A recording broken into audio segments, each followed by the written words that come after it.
It has been very interesting to watch Elon so far do exactly what he suggested he was going to do, apparently for the reason that he suggested he was going to do it, and to watch all of the people on the blue team freak the fuck out about this guy who actually figured out how to put electric cars on the road in a way that we are all encountering them and driving them and charging them and all of the things that we do. I mean, right? It's like...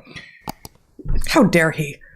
It's not the most Hitlerian move I've ever seen, right? The electric Maybe he's just really bad at it. Yeah. We have to be on the lookout for Hitlers that are bad at it as well. Crypto Hitlers. Yeah, and, you know, Hitler wasn't a subtle guy. So, no. In any case, it's very interesting to watch people freak out and project all kinds of things onto this, which, you know, I admit it could just be a business thing, but I really don't think this is just a business thing. I think Elon, who frankly is a user of Twitter, more than most of us, right, actually has innovated his own mechanism. He's pushed the limits of edgelording and whatever it is that he does on Twitter, and he's done it artfully. He actually likes the place, and frankly, I think he's just pissed off on a lot of our behalf and the behalf of many of the departed, and, you know, by whom I mean Meghan Murphy. And But anyway, so far, I'm enjoying watching Elon do what Elon said Elon was going to do and watch it turn the world inside out. I think that's pretty good stuff. But at the same time, you watch the other side on the march, and it's actually quite revealing of what they've been about and what we've, you know, inferred that they are about from their behavior over the last several years. Right.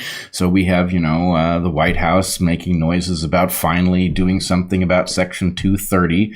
Right. You know, as Elon is threatening to create a free speech platform, the White House is threatening to make platforms responsible for the content that their users put on and things like this. So that's an interesting maneuver. And also at the same time, we find the federal government, the Department of Homeland Security, the Biden administration appointing a disinformation czar, right? It's like they did everything except label it the Ministry for Truth, right? They did everything. It's the same idea, right? It's obviously intended to shape discourse, not to purify it of incorrect ideas, which is impossible, of course, but it is clearly designed to police those of us who would dare critique the official narrative, right? And in fact, even their staffing of the thing, right? The person they put in charge, whose name... Hey, Zach, could you put up the article I had here? All right. Could you put it where we can read it? Yeah, here we go. Yeah, scroll down a little bit. All right. So you want to read a couple paragraphs here? You want me to start? Yeah, just... Okay. Is Team Biden no longer even trying to avoid being a laughingstock? Wait, what am I reading? This is the New York Post. New York Post. Okay. Is Team Biden no longer even trying to avoid being a laughingstock?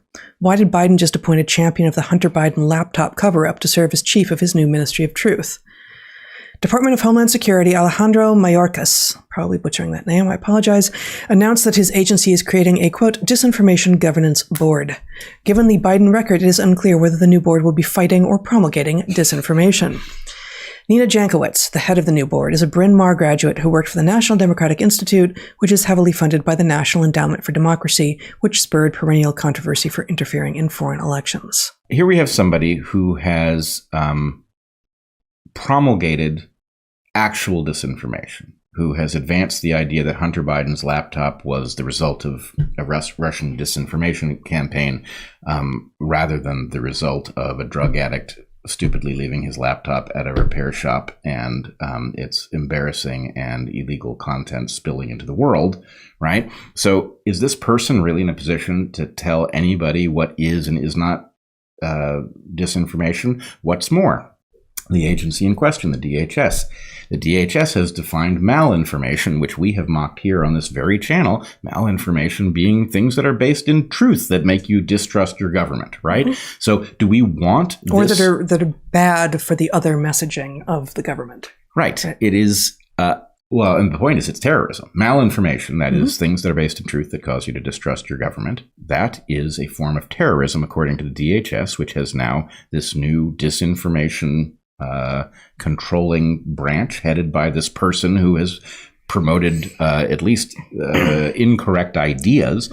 And the fact is, during the election,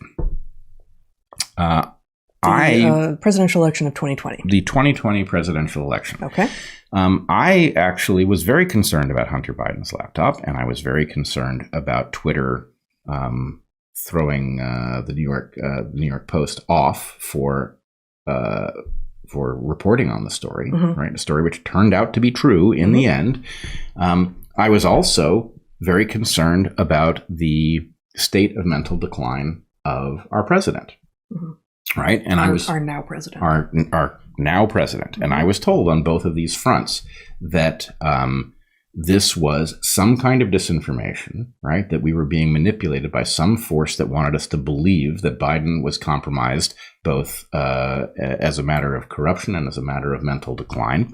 And you know, it hasn't taken long. And I will remind people, I've been very good at predicting things. One of the things I got really, really, really wrong was I predicted that Biden would not actually take office. And the reason I predicted that, as I think I mentioned last week, is that I did not believe that the Democratic Party could be so stupid and so craven as to allow somebody in this obvious state of decline to take this office, in which he would have, for example, control over our nuclear arsenal, right? In which he would be, you know, for example, in a position to manage a pandemic, right? The idea of taking somebody who is experiencing obvious senility and putting them in such a role is insane. I didn't think even the Democrats were up to it, and yet apparently they are. And so actually, on that second point, Zach, do you want to put up that video? We're going to seize their yachts, their luxury homes, and other ill-begotten gains of Putin's kleptocracy. Kleptocracy. And the guys who are the kleptocracies. Did you get through it? We're going to seize their yachts, their luxury homes, and other ill-begotten gains. So in that video, which you and I could not hear as I was having it played, the president stumbles through a statement about effectively some bluster about going after Putin and the other kleptocrats in Russia. There are multiple errors, and he never comes up with the term kleptocracy, or he does come up with it, but can't figure out that it's the right word to place in the sentence. No doubt had it stolen from him. Probably, yeah. But, all right. We're stuck in one of two unacceptable worlds. We are either in a world where we have a nuclear nation having invaded its neighbor, right?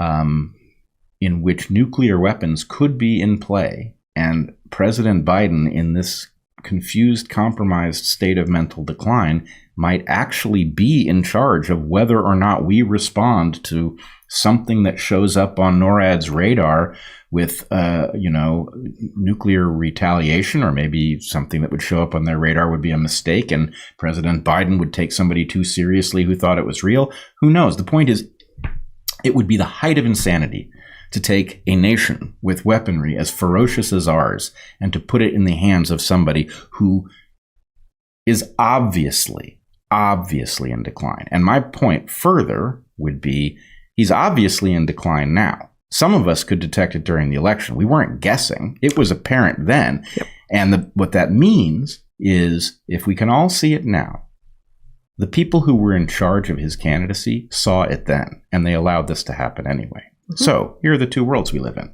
Either that guy in that state is in charge of our nuclear arsenal and also in charge of whether or not to create a ministry of truth, right? Is that who decided to make the ministry of truth?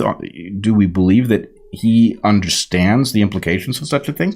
Or here's the other universe we might be living in.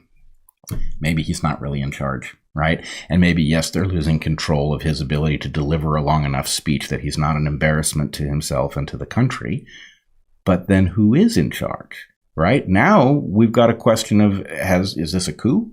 Right? Mm-hmm. Is somebody who's actually mentally competent in charge of all the things you would want a mentally competent person to be in charge of? In which case, who is it? Right? Accountability, our entire structure, our governmental constitutional structure depends on our knowing who it is, right? It has to, this can't be some unelected, nameless person behind the scenes. So transparency is paramount.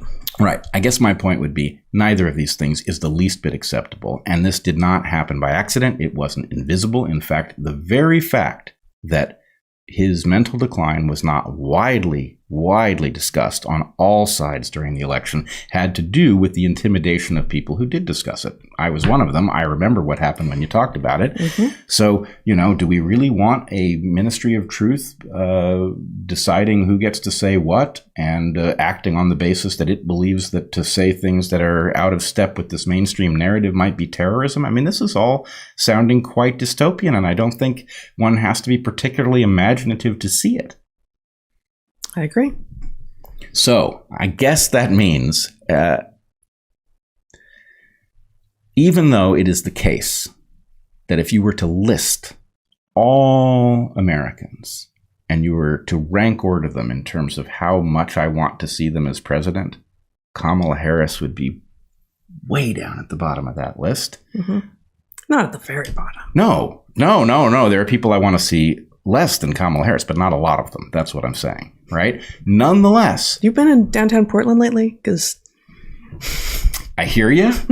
It's tough, but here's how bad this is. Okay, as much as I do not trust Kamala Harris, right? The fact of having somebody who has lost his mental faculties in a position that's important is so dangerous. It's so dangerous that I believe actually the right thing, we should all agree on it, is Kamala Harris 2022. That's my point. 2022? Yeah. As if it's a campaign?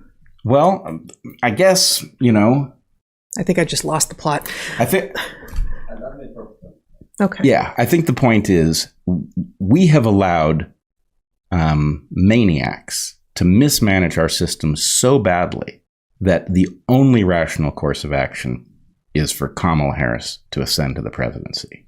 And I don't, let's put it this way. You don't know on what day the generals are going to wake up the president and say, look, let me explain to you what the situation is. We have 15 minutes to figure out what to do next, right? Mm-hmm. You don't know when that's going to happen. We can't afford any nights in which the president is going to be awoken to answer a question as serious as do we launch nuclear weapons and have it be Joe Biden in his current condition. Well, but I mean, your two worlds question that you began with suggests strongly that we're not living in that world, right? That we're not living in the world in which the current president by name is the one who would be asked. Okay. If that's the case, though, then how frightening is it for us to have just discovered that our nuclear arsenal is in the hands of somebody whose name we do not know? Very. I mean, I just don't, Yeah. But I guess the point is, if that's true, I'm still for Kamala Harris because actually, the line of succession goes through her next. And so in order for there to be a nation that makes any sense at all based on it has to be her no matter how briefly. Right. Mm-hmm. Exactly.